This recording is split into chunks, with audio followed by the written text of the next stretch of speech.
Pinas. Mantakin mo magpapalipad ka ng rocket worth 17 billion? Rocket na kasing tangkad lang ni Yao Ming.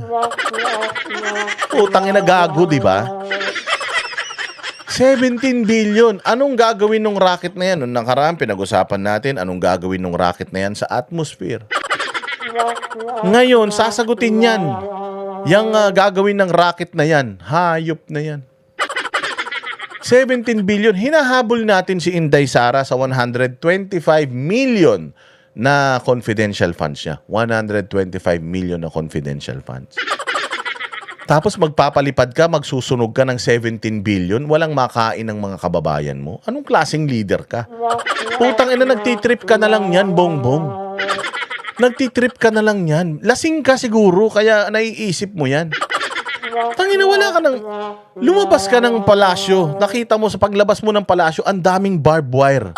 Ang daming mga nakaharang papasok ng palasyo. Alam mo kung bakit? Putang inang yan. Naging mental hospital na yung yung Malacanang dahil sa'yo. Walang hiya ka. Oh, watching from Japan. Maraming salamat sa iyo doon sa nanonood sa Japan kay kay Sato Lilibet Sato. Salamat sa iyo. Di ba? Ryan Henry diyan sa Australia, isama ang lahat ng mga Marcos sa racket, pati aso nila. Oh, pati kapitbahay nila isama na. May mga sakit na rin yan. Hindi totoo yan. Para na nagmukhang asylum yung Malacanang. Ay, akala ko naman, kaya hinarangan yung Malacanang, may mga barbed wire pa. Akala ko para hindi makapasok yung ralista. Kaya pala hinarangan yung para yung baliw sa Malacanang hindi makalabas. Saan ka makakita? Saan ka makakita ng ganyan? Putsang inang yan. Ang hirap ng bayan mo tapos inaatupag mo racket. Wala nga tayong baril. Yung mga sundalo nga natin, teka-teka yung mga baril. Minimum wage nga daw, hindi na tinuloy yung pagtaas.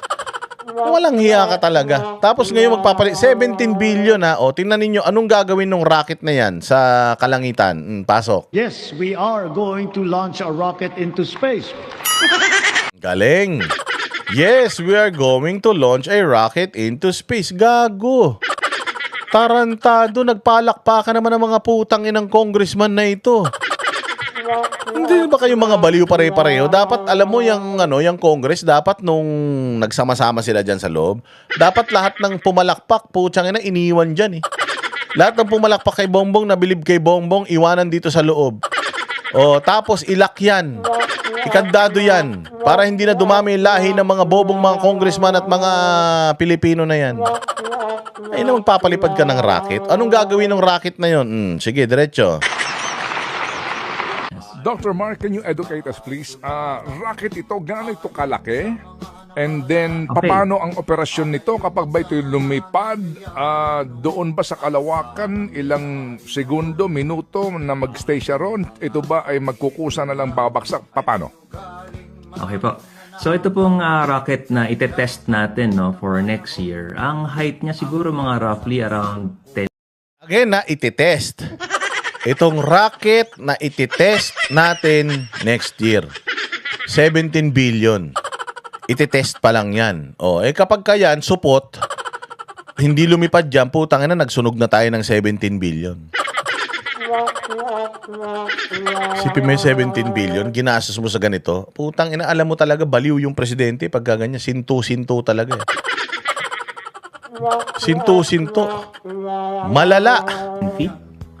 Maliit lang po kumpara dun sa mga rocket na nakikita natin na orbital class. Tapos, yun nga, tulad po nung napaliwanag natin kanina, hindi siya aabot sa kalawakan sa ngayon. Oo, kingina mo. James Bond. Oh, rocket daw yan. Hindi daw, rocket ship. Putang ina, hindi daw aabot sa kalawakan. Gago. Matagal nang ginagawa yan sa Bukawi, Bulacan.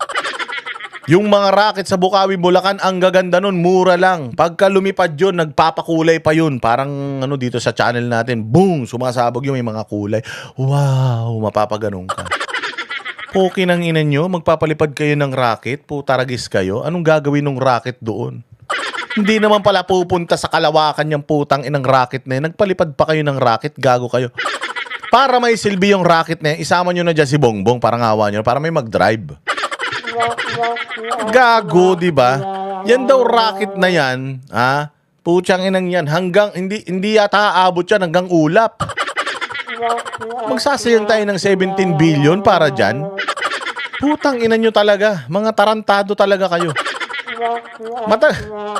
Magkano lang, bongbong, bigyan kita pera, magkano lang ang pag malakas ang amats mo, bumili ka sa Bukawi ng yung sumasabog sa ibabaw na racket. Mura man lang yun, wala man 1,000 yun. Titigan mo kung gusto mo itutok mo sa mukha ng asawa mo para sumabog yung mukha ng asawa mo sa... Wala na kayo maisip, putang ina ninyo. Sa sobrang hindi na nila alam kung paano aayusin ang bayang Pilipinas, kung ano-ano nang iniisip ng mga tarantado. Putang ina nitong mga to, akala talaga nila yung Pilipinas, akala nila yung EDSA, buong EDSA naka-tiles na eh. Akala talaga nila ang ganda ng Pilipinas kaya kung ano-ano na mga naiisip nila eh. Sa susunod, puta mag-iimbento na yan si Bongbong ng jeep na lumilipad. Oo.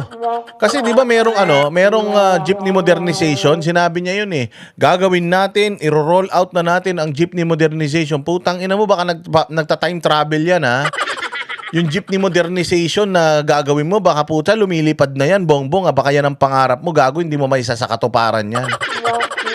Abnormal ka talaga, kahit kailan. Yun, at pagdating niya rin sa, kumbaga para sa rurok nung yung height na maximum na mararating niya, mabagsak na lamang po uli siya pabalik sa lupa. Okay, nginan nyo. Lilipad siya. Pag na-reach niya na yung height, puta parang addict lang ah. Parang babatak siya pagka na-hit niya na yung amats niya. Tapos na siya bumatak, ganon.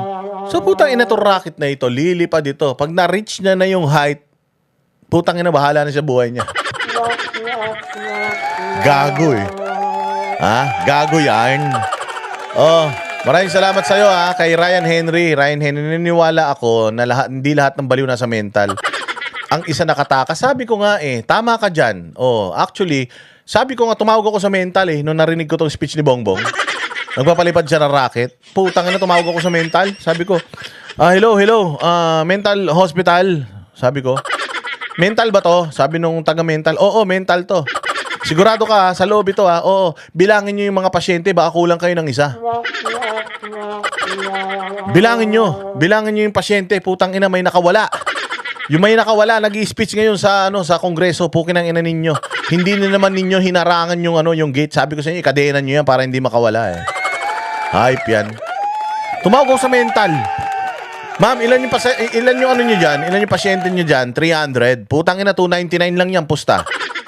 299, bilangin nyo. Putsang inang yan. Oh, 299 nga lang, boss. 299 nga lang, nawawala yung isa. Gago, nandun sa Congress. Sa salita ngayon, magpapalipad na daw ng racket. Pukin ang ina nyo. Hindi nyo na naman tinurukan yan.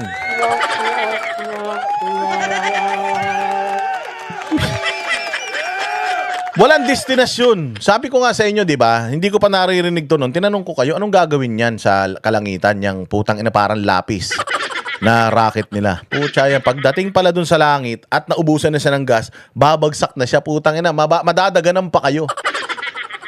Madadaganan pa kayo. Pukin ang ina niyan. Buti sana kung katulad diyang walang mission. Puta, ito ang space mission na walang mission. Tama ka dyan, putragis. Space mission ng Pilipinas, walang mission. Parang presidente rin. Pag tinanong mo anong mission niya, wala. Mission impossible. Pukin ang ina niyan. Mission impossible. Imposible lahat ng mission ni Bongbong. Wala siya natutupad eh. Mission invisible.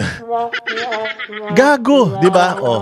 Putang ina niyan. Buti sana kung pagdating niyan doon, halimbawa, yun na nga sabi ko, magiging payong siya, ganyan, o kaya magiging rabbit sa ibabaw.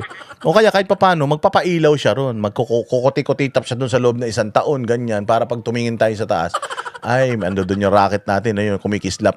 Lalabas ng anak mo, anak, lika, maliwanag yung langit, tingnan mo yung rocket natin yun.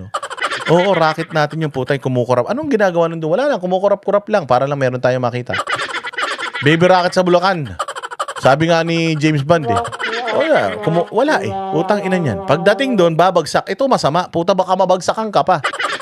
Buti sana kung babagsakan yan, puta siya. Hindi eh. Pag napunta yan doon, wala nang kontrol yan. Yung kasi kay Elon Musk, yung SpaceX, lilipad yung ganun. Tapos pagdating doon sa langit, pagdating sa langit, magpipiknik pa sila doon eh. Magpipiknik pa sila doon. O kaya makikipag-apira sila sa mga anghel sa langit doon. Kahit paano may ganap eh. Yung rocket na yun, putya, babalik yun. Kung saan siya lumipad, yung rocket ni, ni Elon Musk, bumabalik siyang ganun eh. Hindi siya babagsak, walang madadaganan.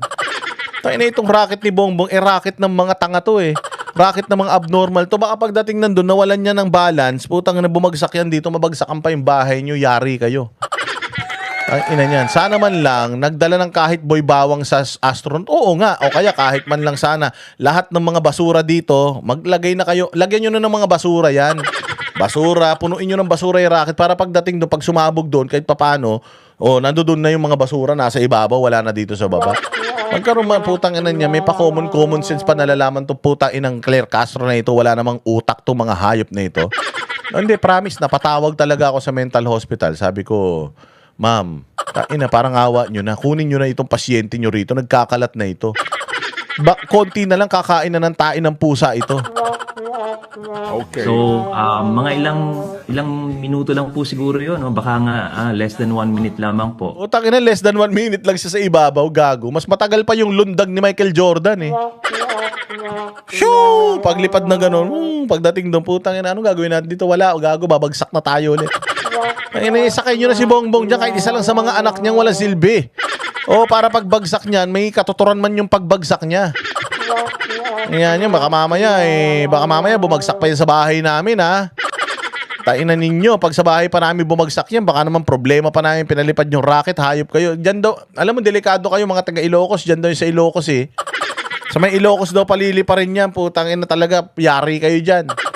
Mga taga Ilocos, baka mabagsakan pa yung mga bahay niyo, masunog pa yung mga bahay ninyo. Kasi ang tinatarget natin ay medyo mababang height pa lang naman kasi nga umpisa pa lang naman po sa effort na ito. And then, itong inyo pong launching na ito, practically, ito ba ay pag-test lamang sa kakayahan ng rocket hanggang saan siya makakalipad? O meron na ho kayong makukuhang informasyon doon sa kaulapan na aabutin nito? Okay po. Nabanggit nga natin yung iba't ibang application ng sounding rockets kanina, no? Yung isa, yung weather. Pero dito po sa particular na test launch natin, magsasakay po tayo ng sarili nating payload. At yung payload... May payload pala eh. Lorena Pansang ha, tsaka kay Azilano Ocomen dyan sa Hong Kong, mabuhay kayong dalawa. Sana dumami palahi nyo ngayong araw na ito. naman na yun ay... Ang payload po essentially para may ginawa tayong device na isasakay natin sa rocket na yun. Ang susukatin naman niya ay mga radio signals. Inang ina nyo. Mayroon daw payload yun. Pagdating doon, ang susukatin daw noon, radio signal. Gago! Susukatin mo radio signal. Wala nga 1 minuto sa ibabaw yung babagsak na siya. Ano masusukat niya ron? Tarantado, isa ka rin eh. Hello, mental. Putang ina. Wait lang, tawag ako sa mental Hello, mental hospital. Putang ina, bilangin nyo. 2 na yung nakatakas. 2 na. Oo, okay ng ina niyan. Tingnan nyo, 298 na lang yan. Tingnan nyo, bilangin nyo ngayon. 300 yan eh. Yung isa, nando doon, nakawala. Nasa Congress, nagsasalita. 2. Ha? 3 yung nawawala. Putang ina yung isa, ICC. Ang ina niyan. 3 na yung nawawala. 3 kay pasyente na sa mental yung nawawala, mga bossing. Si Claire Castro, si Bongbong at saka itong gagon to.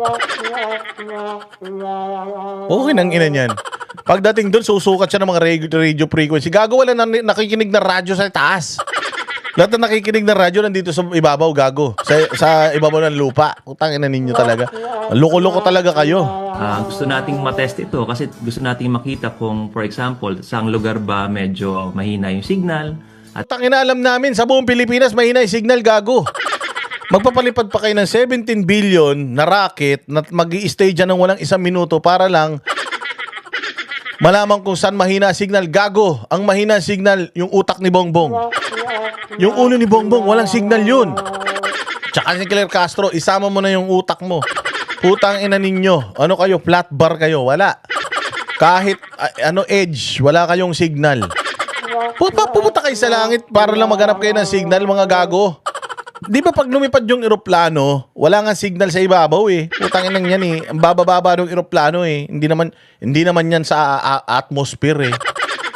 Wala nga signal. Pag nag-cellphone ka sa ibabaw ng eroplano, wala signal. Hindi na inaabot ng signal yun. Tanga, pag nagpunta kayo, wala signal doon. Gago. Normal ang putaragis na ito. Tangina nyo, puro kayo katangahan talaga eh. Ganun yung application na gusto nating explore. Okay. Bukod po rin sa pag-test nung kakayahan ng rocket at nung kakayahan natin na mag-integrate ng sarili nating gawa dun sa rocket na yon, gusto rin nating may exercise dito sa test na ito yung proseso ng pag-secure ng permits, making sure na safe Putangina nyo. Gagastos kayo 17 billion para mag-exercise. Makukuha ng permit. Kayo kukuha ng permit? Gago kayo gobyerno eh. Kayo gobyerno, pukin ang ina ninyo. Di syempre yung permit niyan sa inyo din, tanga. Gago eh, no? Hype kayo talaga. Ang ina nyo talaga, mga mamatay na kayo. O, hindi death threat to, ah. Hindi death threat yun. Sinabi ko na, mamatay sila sa inggit, ganun. yung gagawin nating activity, pag-coordinate sa iba't ibang ahensya ng gobyerno, pati sa local government. Tangina nyo, pag-coordinate, hindi nyo kayang practice yan, hindi kayo gagastos? Ha? DOST ako dati, Boss D. Pagkakaalam ko, for research purposes ata gamit yan. Pero, parang na-hype lang sa SONA. Pukin ang inan yan. Research, ano yun? Sinasabi mo? Research, gagi. Ang sinasabi nito ni James Bond, ulitin natin kasi umakyat na dito sa screen ko eh. Dito. Pang research. Ang problema nga, wala mang problema dyan. Hindi naman masamang mangarap, boss. Ha? Research purposes. Ano nga i-research mo sa langit? Pwede mo naman i-google kung ano makikita mo doon. Nancy Hontonares. Bakit pa natin kailangan magpalipad ng rocket para mag-research doon? Hindi pa ba sapat yung research ng ibang mga rocket na lumipad para yung kaalaman natin medyo lumawak?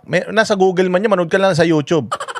Manood ka sa YouTube, kunyari na lang nakasakay ka sa rocket na yun. Marami man sa YouTube na mga video na ganyan. Yung video na lumilipad yung rocket na gano'n. Huwag ka na gumawa ng sarili mo. Makiride ka na lang sa mga natuklasan nila. Kung natuklasan nila doon sa ibabaw, ang mundo, tatsulok. Putang ina, maniwala ka na doon, tatsulok ang mundo. O, pag nakita mo naman, ang mundo, bilog, square. Kalahati lang. Kung ano yung nakita nila, putang ina, maniwala ka na doon. Huwag mo nang patunayan. Magre-research ka, ano yung i-debunk mo yung mga nila, yung mga napatunayan na nila. 1970s pa lang, nagpapalipad na sila ng rocket. Tayo ngayon pa lang. Huling-huli na tayo, wala na tayong matutuklasan doon. Lahat ng pwede matuklasan sa langit, atuklasan na nila. Paglipad mo doon, putang ina, wala ka. Ano yun? Sasabihin ng Pilipinas, lumipad po yung rocket natin, puta, napatunayan natin. Napatunayan natin, ang mundo ay hindi bilog. Ang mundo ay, octagon. Putang ina, maniniwala ba? Maniniwala ba sa atin yung ibang bansa? Ay putang ina, may napatunayan yung mga Pilipino doon sa rocket nila na 1 metro haba. Octagon daw ang mundo. Putang ina niyan. Magre-research ka lang. Tanungin mo na lang yung NASA. Anong i-research mo? Tawag ka sa NASA, hello NASA. Kasi magpapalipad kami rocket para lang malaman namin may hangin ba sa ibabaw. Gago, walang hangin dito kaya nga kami nakaganon yung naka-astronaut kami damit, walang hangin, tarantado. Putang ina niyan, di ba? Anong gagawin? Kaya nga sabi ko nga, ano pang research? Anong research? Kasi ang alam ko yung University of the Philippines, halimbawa, meron silang gusto libro ipadala sa langit. Nakikipasabay lang sila dyan sa Korea pag nagpapalipad yung Korea, nagpapasabay sila, ganun. Putsang inang yan. Ang hirap naman ng research. Anong i-research mo? Ang dami mo pang hindi ma-research dito sa Pilipinas. Walang yan. Okay man, sabi ko nga sa inyo, okay man tayo mangarap ng ganyan. Walang problema yan kung sobra-sobra. Halimbawa, meron kang baon sa eskwela. Yung baon mo sa eskwela na yon, utang ina niyan, yung baon mo sa eskwela, sa 10 piso lang, para sa pagkain mo, o kaya, ibahin natin, meron kang pera, pampakain sa pamilya mo, binigyan ka ng nanay mo 500, pambili ng pamalengke, mamalengke ka nak, wala tayong ulam, tapos yung pera na yun, ipinanlimos mo, ito 500 sa'yo, naawa naman ako sa'yo, wala ka makakain. Tapos putang ina, pag uwi mo ng bahay mo, tatanungin ka nanay mo, anak, asan na yung ulam? Pinanlimos ko po. Gago ka, yun na lang yung pera natin. Tangina mo, wala nga tayong ulam, nanlimos ka pang hayop ka. Diba? Wala nga tayong makain dito sa Pilipinas, 20 pesos na kilo ng bigas, hindi nga masolusyon na. Ano research pa gagawin mo doon? I-research mo yung paano tayo paano tayo gumaan ang buhay natin, paano magmura ang bilihin, ang mga magsasaka, paano mo sila matutulungan, ang mga mahihirap, paano mo iaangat ang mga buhay nila, yung mga adik, paano mo sila iaahon sa kanilang mga kaadikan. Hindi ba? Oh. Yun ang dapat na i-research mo kung paano ka makakatulong sa mga kababayan mo. Putang ina, magre-research ka dun sa walang silbi. O sabihin na natin, na-research mo doon, pagdating mo doon, pwede na pala magpadala ng unggoy. Ipapadala mo ba si Kiko Pangilinan doon? Okay nang ina nyo talaga. Para po ma-ensure na unang-una ligtas yung gagawin nating paglulunsad at may exercise natin yung proseso. Paano nga ba tayo makakapag-launch ng isang rocket mula sa Gago talaga, no? So yun lang, gagastos ka ng 17 billion para doon, no?